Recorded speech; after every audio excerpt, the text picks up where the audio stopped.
Chapter 21, Chase Ambrose.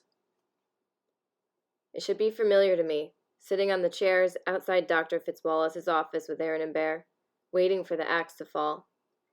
Aaron assures me that our butt prints are permanently etched into the seats. I don't remember any of that, but it's accepted fact that the three of us have spent a lot of time here. Aaron settles himself comfortably and grins at me. There's no place like home. I'm not in the mood to grin back. Are you both crazy? What was all that supposed to be about? Bear rolls his eyes. Oh, boo-hoo, the poor geek squad. I'm furious. Forget them. What about me? You've just gotten me into a ton of trouble. What about yourselves? You're both going to get kicked off the football team for this. And for what? So you could spray fire extinguisher foam on a bunch of band instruments? Bear keeps on smiling. At least we weren't the ones who conked Joel Weber. That was an accident. You think Fitzwallace is going to believe that? Bear retorts. Who's going to back you up? Your video dweebs?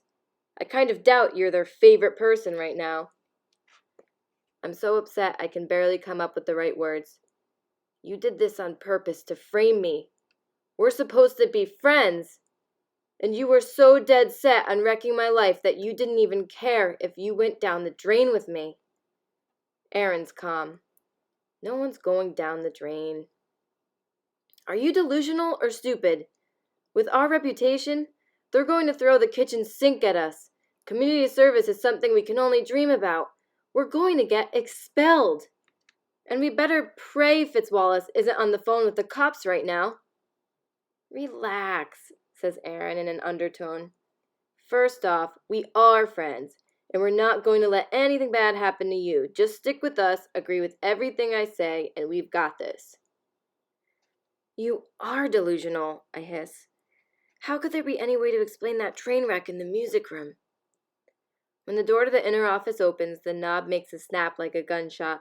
Then Dr. Fitzwallace is upon us, his rage all the more terrible because it's ice cold. Honestly, I can't say I blame him. I'm not thrilled about being in trouble, but if any situation ever justified a principal losing it on 3 students, it's this one.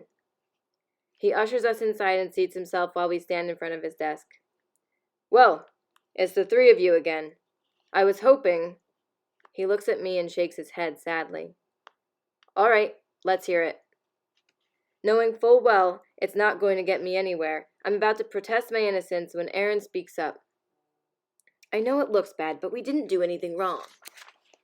Bear and I were walking past the band room and saw smoke coming out from under the door, so we grabbed fire extinguishers and ran inside spraying. They were shooting some kind of video and they had a million lights plugged in. Something must have shorted out and caused a fire. Chase heard the yelling and came in to help us. But the video kids attacked us because their project was getting ruined. And somehow, Joel Weber hit his head on one of the extinguishers. The principal frowns. That's not how the students on the scene described it. Bear shakes his head understandingly. Don't be too hard on them, Dr. Fitzwallace. They were probably just scared of getting in trouble for starting the fire. The frown deepens. None of my teachers smelled smoke. Aaron sighs with relief. Good! We got it in time. Dr. Fitzwallace shifts his gaze from the 2 of them to me. And that's what happened? This is it. Time for me to shoot down Aaron's ridiculous lie and speak up for my own innocence. Sure, Dr. Fitzwallace will never believe I was framed, but at least I'll have the satisfaction of throwing these 2 guys under the bus, even if I have to go with them. Well? The principal prompts. To my astonishment, the anger is completely gone from his expression. He's waiting for my answer, and I think I know what he's hoping to hear. He's rooting for me to go along with Aaron and Bear. Why would a principal want to let 3 delinquents like us off the hook after such a huge incident? I take an educated guess. It's probably a major hassle to come down hard on students the way he'd have to throw the book at Aaron, Bear, and me. 3 sets of unhappy parents. Triple the paperwork, school board meetings, maybe court cases, everything in triplicate. And my eyes find the photographs on the wall. The 2 state championship pictures, my dad and me. Losing Aaron and Bear would be a blow to the Hurricanes, and it would definitely shut down any possibility of me coming back. So I mumble, "Yeah." "Excuse me?" It should be an easy thing to say, but each word sits on my tongue like poison. "Yeah, what Aaron said is the way it happened." Fitzwallace looks almost relieved, and I know I've picked the right answer. Aaron and Bear are both smiling, although they're working hard to keep the celebration inside. They've gotten away with it, and so have I.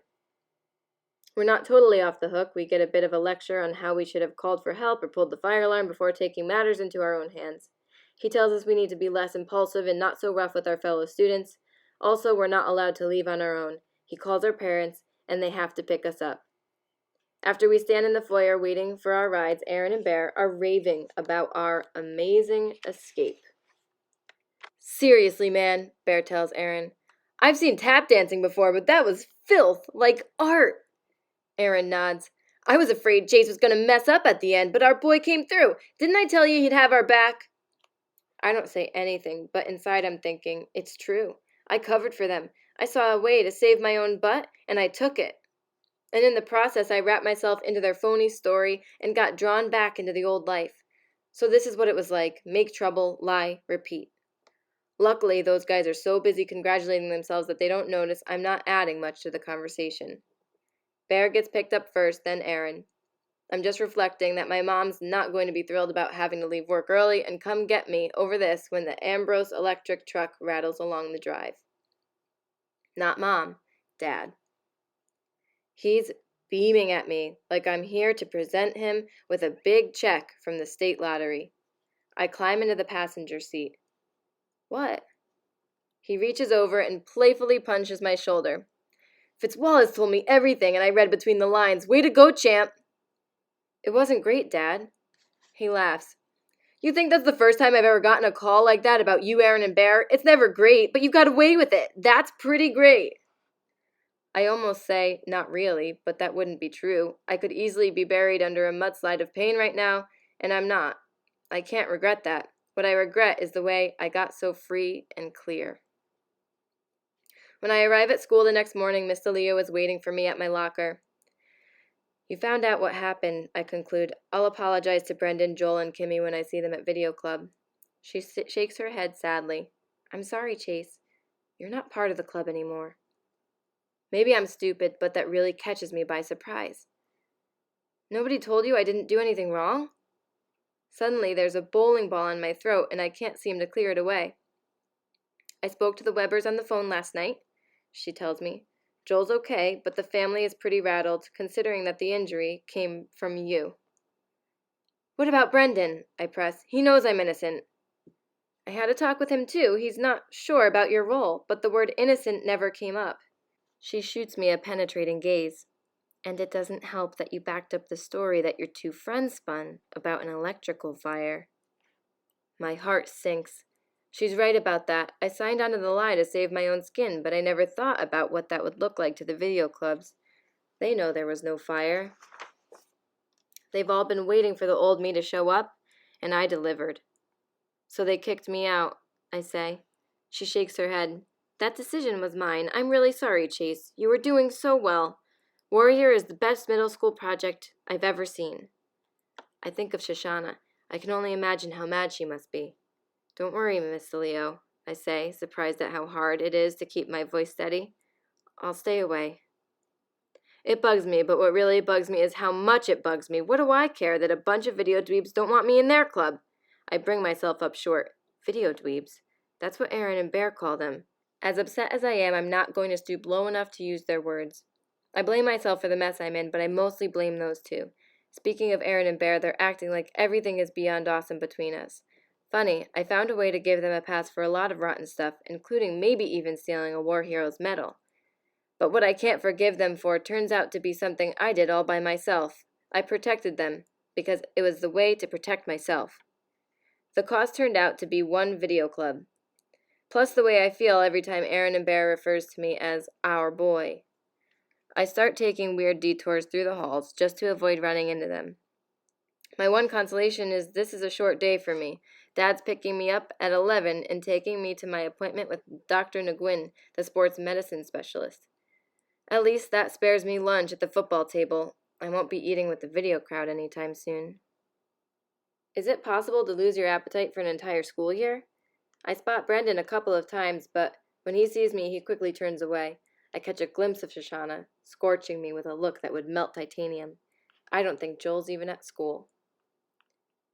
Dr. Nguyen re-enters the exam room and beams at me.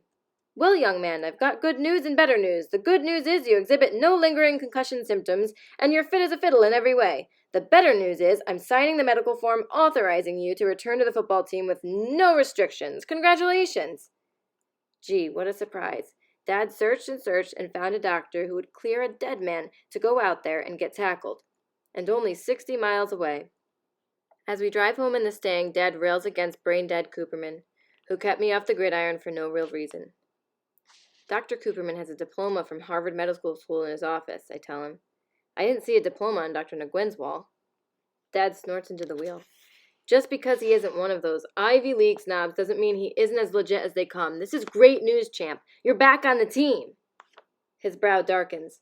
And maybe those stumblebums will start winning again once you're out there. In 3 weeks, I remind him. School rules.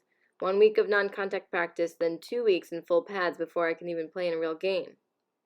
Just in time for a late-season playoff run, Dad chortles. I'm not that happy about my triumphant return to football, and it isn't only because of Dr. Nguyen, who would have signed a paper certifying I was pregnant with triplets if my father had paid him enough. It's not the medical part that bothers me. I know I'm fine. Dr. Cooperman pretty much said so himself. I'm even interested in the game and excited to see if I can be as good as everybody says I used to be. The part I don't like is that football me is the old me, and I don't want to be that guy anymore. Look how fast my pre-amnesia instincts kicked in the minute Aaron and Bear jammed me up yesterday. But really, what choice do I have except the Hurricanes? I'm kicked out of the video club, and I lost every one of the friends I made there. Things are finally turning around for you, champ, my father goes on. But maybe not the way I want them to, I complain. Why? Because a bunch of sissies are ticked off at you? He doesn't understand why the video club thing hurts so much. I'm not sure I understand it myself. It isn't just the kids. Miss DeLeo was the one who kicked me out. Teachers, Dad snorts. They have to slap you on the wrist to make it look like they're in charge. You'll notice you're not banned from the football team, and neither are your buddies Aaron and Bear. When I played, I had the whole faculty wrapped around my little finger. Sure, they threw me a detention every now and then to make it look good, but after the state championship, I called the shots in that school. For the first time, I say it out loud. Aaron and Bear might not be my buddies anymore. Aw, come on, champ, don't be that way, he beams at me. First, that mess with the Weber kid. Then the accident. It feels like it took forever to get the old Chase back. Don't tell your mother, but I'm proud of the way you handled Joel. You made your statement, that's for sure. I don't bother to point out that I wasn't making a statement with Joel. It looks more like my buddies Aaron and Bear were making a statement with me. And all it took was a sick imagination and a lot of fire extinguisher foam. By the time we get back to Hiwassee, it's 2:30, no sense bothering to go to school. Dad drops me off at home, making me promise to report to football practice with my newly signed medical form promptly at 4. And I will. Not because I want to, but because I'm too depressed to resist. Unhappiness sucks all the energy out of a guy. Upstairs in my room, I gaze out the window at the shingles of the sloping roof. For a weird instant, I remember actually sitting out there when I wanted to be alone with my thoughts.